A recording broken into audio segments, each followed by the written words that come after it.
Bismillahirrahmanirrahim. Assalamualaikum warahmatullahi wabarakatuh. Selamat datang di Rilly Channel. Pada kesempatan kali ini saya akan memberikan tutorial sekaligus menjawab pertanyaan dari subscriber Rilly Channel berkaitan tentang cara pengisian formulir permohonan EPIN bagi wajib pajak badan ya teman-teman. Nah, bagi teman-teman yang ingin mengetahui cara mengisi formulir permohonan EPIN bagi orang pribadi, teman-teman bisa melihat video yang ini ya. Di situ saya sudah jelaskan bagaimana cara mengisi formulir permohonan EPIN untuk wajib pajak orang pribadi. Nah, di kesempatan kali ini saya akan memberikan tutorial atau cara berkaitan tentang pengisian formulir permohonan EPIN bagi wajib pajak badan. Nah, hal ini sangat cocok bagi teman-teman sebagai petugas dari perusahaan untuk meminta EPIN ya teman-teman kepada kantor pajak.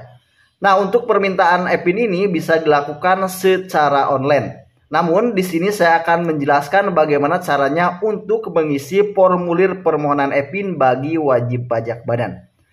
Baik teman-teman, langsung saja kita masuk ke tutorialnya ya.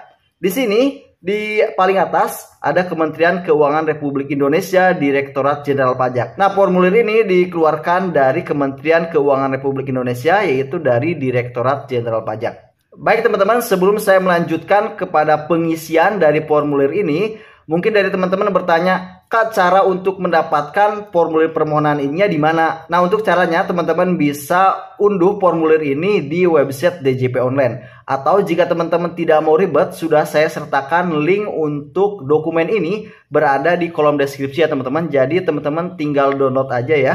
Karena ini adalah formulir yang sesuai dengan website dari DJP Online.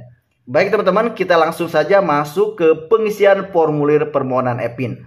Nah, di sini ada perintah isilah dengan huruf kapital atau cetak dan berikan tanda X pada kolom jawaban yang sesuai. Nah, di sini yang pertama yaitu wajib pajak. Di sini karena kita dari perusahaan, dari PT ataupun CP, teman-teman silakan berikan tanda X atau silang pada badan ya teman-teman di sini. Nah, selanjutnya untuk jenis permohonan di sini ada aktivasi, kemudian penggantian, kemudian cetak ulang. Di sini silakan teman-teman untuk silang pada bagian aktivasi. Baik teman-teman, di sini ada 5 kolom dari kolom A, B, C, D, E ya teman-teman. Di sini ada kolom A identitas wajib pajak, kemudian identitas wakil wajib pajak, identitas kuasa wajib pajak, dan kemudian telepon dan alamat email. Nah, di sini untuk identitas wajib pajak, di sini masukkan NPWP perusahaan ya teman-teman. Kemudian namanya yaitu nama perusahaan, misalkan PT Rilly Channel, umpamanya CP Rilly Channel. Nah, silakan teman-teman masukkan NPWP perusahaan, kemudian nama perusahaan. Untuk EPIN-nya, karena di sini kita meminta EPIN, jadi di strip saja teman-teman, atau dikosongkan. Kemudian untuk tempat lahir, kemudian warga negara ini dikosongkan saja teman-teman, karena identitas wajib pajak itu untuk orang pribadi yang ini. Jadi untuk permintaan wajib pajak badan hanya mengisi NPWP kemudian nama perusahaan. Nah, selanjutnya pada kolom B yaitu identitas wakil pajak atau pejabat atau pihak yang ditunjuk sebagai bendahara. Nah, baik teman-teman, pada kolom B ini kita isi yaitu direktur yang tertera dalam akta perusahaan ya teman-teman, atau bisa juga wakil direktur yang tertera di dalam akta perusahaan. Nah, di sini silakan masukkan NPWP direkturnya, kemudian nama direkturnya ya teman-teman, tempat lahir, kemudian tanggal lahir. Nah, selanjutnya untuk warga negara, jika direkturnya lokal atau Indonesia, silakan teman-teman masukkan NIK ya teman-teman. Namun jika direkturnya dari asing, silakan klik asing, kemudian negaranya, kemudian nomor paspornya ya teman-teman. Nah, seperti itu ya teman-teman. Nah, silakan teman-teman isi terlebih dahulu identitas wakil wajib pajaknya teman-teman sesuai dengan akta perusahaan, yaitu direktur atau wakil direktur.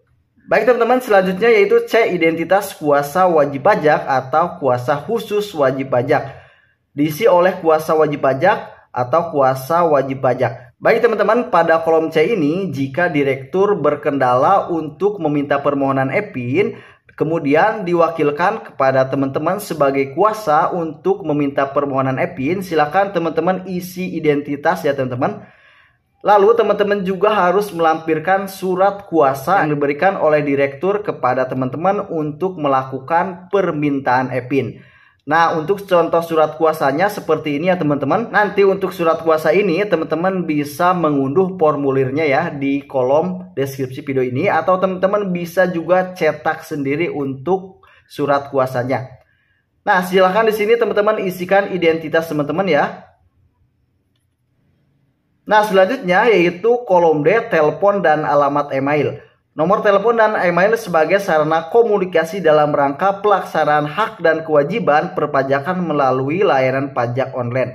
Untuk telepon selulernya, pastikan untuk nomor handphone tetap aktif ya teman-teman. Selanjutnya untuk alamat email, silakan teman-teman isikan alamat email yang aktif. Nah, nantinya untuk kode e-PIN ini akan dikirimkan melalui email ya teman-teman. Pastikan untuk alamat email aktif. Selanjutnya yaitu kolom E pernyataan. Di sini dengan ini saya mengajukan permohonan aktivasi e-PIN dan mendaftarkan alamat email serta nomor telepon yang digunakan sebagai sarana komunikasi dalam rangka pelaksanaan hak dan kewajiban melalui layanan pajak online. Berkenaan dengan permohonan di atas, menyatakan dengan sesungguhnya bahwa saya 1. Telah mengisi data di atas dengan benar dan lengkap, kemudian siap untuk melakukan transaksi elektronik dengan Direktorat Jenderal Pajak terkait pelaksanaan hak dan kewajiban perpajakan. 3. Menjamin nomor telepon dan alamat surat elektronik yang didaftarkan tetap aktif. 4. Akan menjaga kerahasiaan dan keamanan sertifikat elektronik, PIN, token, username, dan password, dan bertanggung jawab penuh akan segala kerugian dan atau konsekuensi hukum apabila melanggar kerahasiaan tersebut. Dan yang kelima yaitu menyadari sepenuhnya akan hak, kewajiban, dan segala akibat penyampaian SPT elektronik melalui saluran tertentu yang ditetapkan oleh Direktorat Jenderal Pajak, termasuk sanksi-sanksi sesuai dengan ketentuan peraturan perundang-undangan perpajakan yang berlaku. Demikian surat permohonan ini saya buat dengan sebenarnya. Baik teman-teman, pada kolom ini diisi oleh petugas ya teman-teman. Nah, kemudian pada kolom ini diisi oleh kita ya teman-teman sebagai pemohon untuk formulir permohonan e-PIN ini.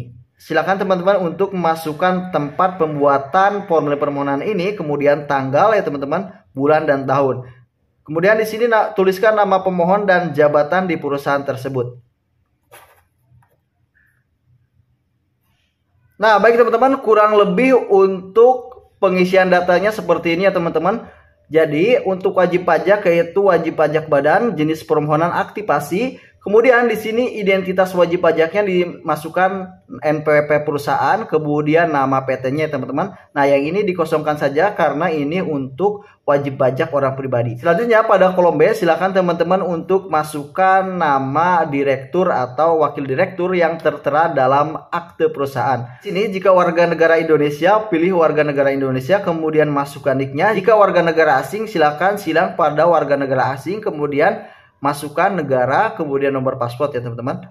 Nah, selanjutnya yaitu kolom C, identitas kuasa wajib pajak jika pemohonnya bukan direkturnya ataupun diwakilkan oleh HRD-nya atau bagian administrasi dari perusahaan teman-teman. Silakan teman-teman untuk memasukkan identitas ini ya teman-teman. Nah, jangan lupa juga lampirkan surat kuasa ya teman-teman. Nah, selanjutnya silakan teman-teman untuk masukkan nomor telepon, kemudian alamat email. Nah, dan di sini silakan teman-teman untuk mengisi tanda tangan, kemudian nama pemohon dan jabatan. Nah, kemudian muncul pertanyaan, Kak, ini harus tulis tangan atau diketik? Saya sarankan di sini silakan teman-teman untuk diketik aja ya teman-teman, supaya untuk formulir ini terlihat rapi ya. Karena di sini tidak rapi karena tulisan saya jelek ya teman-teman.